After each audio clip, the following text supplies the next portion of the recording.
fear, I'm not so much afraid of anything. I'm more concerned about future generations and how they're going to be forced to adapt to a police state.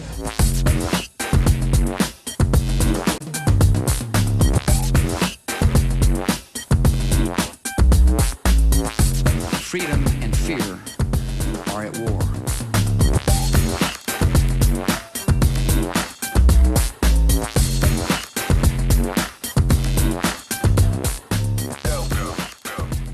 Insofar as fear is concerned, I mean, clearly people's fears are being played upon. It's kind of interesting to me that people's emotional reaction is to go out and put on a flag t-shirt. Oh, that's gonna help. Check it. Check it out.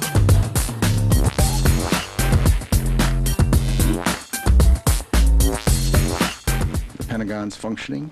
It'll be in business tomorrow. A slightly newer and improved version at a cost of $131 million. It'll be in business tomorrow. Be in business tomorrow. Be in business tomorrow. Be in business tomorrow.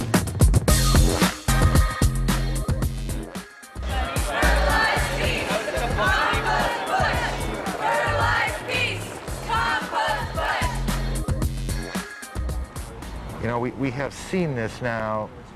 We have seen this, honestly, dozens of times, and I mean, it's no less powerful and no less sickening to see it again. Again, let's just look at this scene. This is amateur video, the plane coming, and now look at this scene. It's no less powerful to see it again, They're inculcating a sense of helplessness and fear in the average person and giving them the idea that the only solution is state violence and state control. So you find it in all these little petty ways that people are now being given license to engage in petty authoritarianism. And we will pursue nations that provide aid or safe haven to terrorism.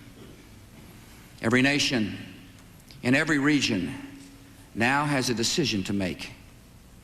Either you are with us or you are with the terrorists.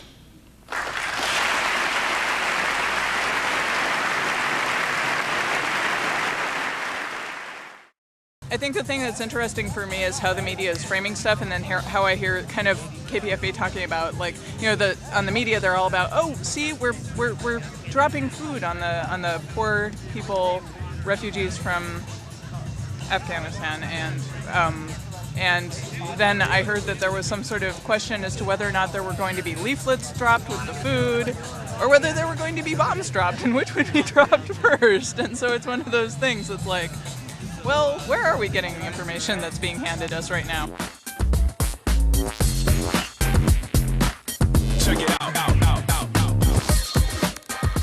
My humanity doesn't necessarily stop at a national boundary, and the idea that people can, like, kind of buffer themselves with further ignorance about the foreign policy of this country, that somehow, you know, that some sort of nationalistic fervor that's being used as a symbol of unity, but it's a unity against knowing what it is that this country has perpetrated upon other countries for centuries. And so it's this kind of interesting thing. You can't really, you know, it's the fear denial cycle, and so people are afraid, and so they're like, you know, oh, we have to stick together, but who's we?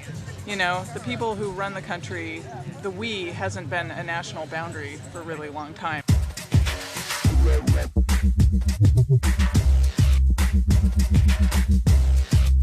We looking good in the dance hall. We looking good.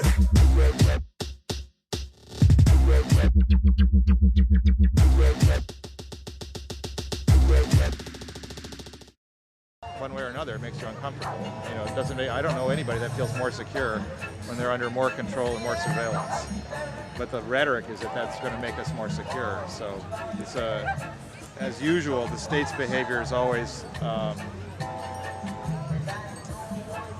geared toward a certain end result in terms of social dynamics, but it actually utilizes the opposite language of what it's actually doing. So it talks about freedom and liberty, and it creates, you know, Orwell said it all much better than I could say it in this interview.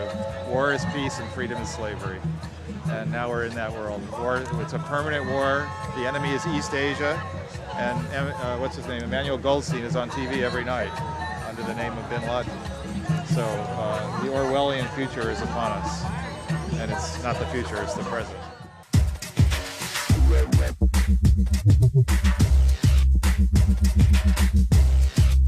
We looking good in the dance hall. We looking good.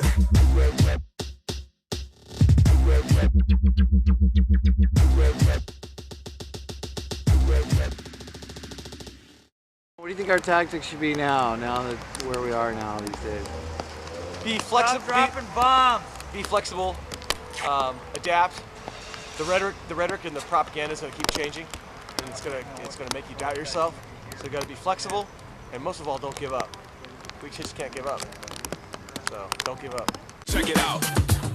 Before revolution can start in the streets, it first has to happen in the mind. Let me speak. We seek peace and justice. The system won't give it. Can't talk the talk without walking in and living it. All more than slogans and savannas. Watch out, police, cameras, and scanners. Just because you read a book that don't make you conscious. Millions of people fought for freedom before us. We the type of cats that rip the mic like that.